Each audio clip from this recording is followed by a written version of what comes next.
Family-owned homewares chain Ishka was founded 50 years ago. 60 stores, 450 staff members. Last week, this business went into administration. And that was a really drastic and very difficult decision to make. Really, it was only dawned on us in the last 2 weeks that we had to do it. This has been by far the worst Christmas that we have ever been through. And I've traded through 3 recessions, the Asian financial crisis, the global financial crisis. But what we've seen over the last few months was just off the scale. Ishka is the latest Australian retailer to hit trouble. Since the start of 2020, a host of Australian businesses have gone under or been forced to close stores, including big names Harris Scarfe, EB Games, Bardo, Jeans West and Colette. Jobs are disappearing fast. This industry is under enormous pressure. This is an industry that employs over 1.3 million people. It's Australia's largest private employer. The evidence is conditions are getting worse for retailers.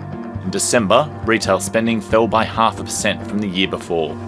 What we saw from mid-December onwards, when the fires first started in New South Wales, really it turned into the perfect storm. People are worried about their jobs. They're worried about job security. They're worried about the fact they're not getting wage growth. And then throw some catastrophic events in on top of that, and you've got a consumer that is very nervous to spend. That nervousness means people are saving rather than spending. Last year, the proportion of income being saved jumped from 2.7% to 4.7% in 1 quarter. According to new analysis, for every 1% of income being saved means a $4.5 billion reduction in spending, and could lead to the loss of 1,300 retail jobs. So it looks like households are trying to save, are trying to pay down debt to give themselves a better balance sheet. Grant Cowell is the owner of the hardware store with 2 locations in Sydney. He says business conditions are tough. Well, it's quite stressful. We're quite a substantial business. We've got 18 employees, so it's all their livelihoods that I'm, feeling responsible for as well.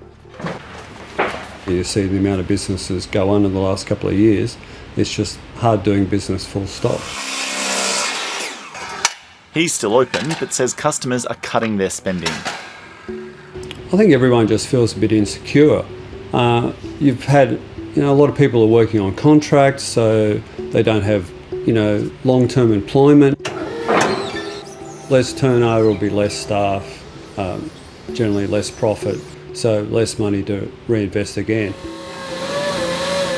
We have quite high staffing levels, but it's hard to keep up when, turnover just ticks down a little bit.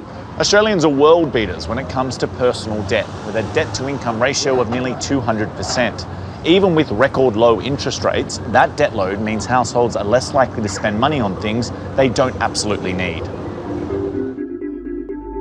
So household debt is above 190% of disposable income. It's a record high.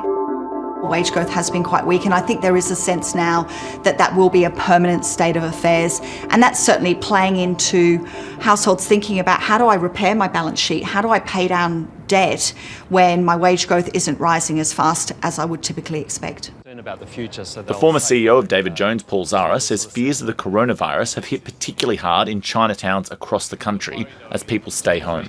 Point of view is not knowing how long this will go for. Particularly family-run businesses where they're actually doing it tough already, and something like the coronavirus does add a significant weight to their performance. And in some cases, where you've got such low margins already, and not to have that customer footfall is quite problematic.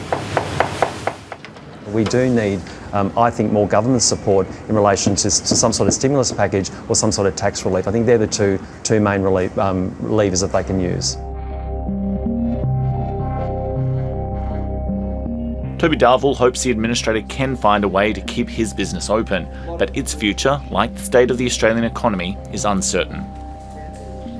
At this stage, all stores remain open, but we don't know what will happen. The administrators have got control of our 50-year-old family business, and we actually don't know where it will end up.